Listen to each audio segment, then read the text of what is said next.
hello friends आसंतु आज गोटे नुआ रेसिपी करवा कखारू फुलर बेसर करवा तो 8-9 कोला रसुण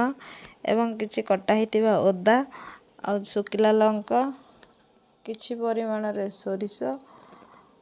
एवं आपण पियाज नेबे कटा हितिबा पियाज एवं कटा हितिबा आलू जार चोपा नथिबो एवं किछि टमाटो आ धोई धाइकी कखारू फूल को काटिकी रखिथिबे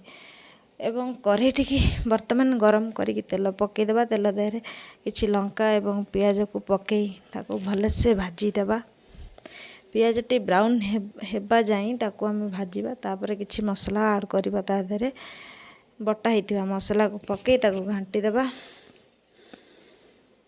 घांटी के सेथरे हम किछि हळदी एवं मसला गुंड एवं स्वाद अनुसार लूण पकईबा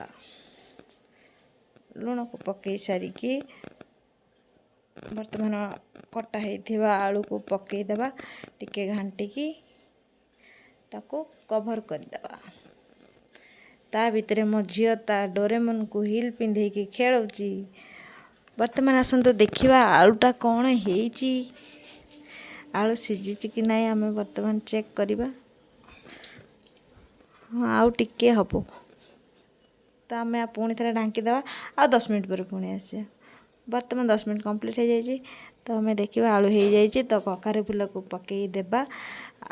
आउ टिके ताको घांटी देबा घांटी देकी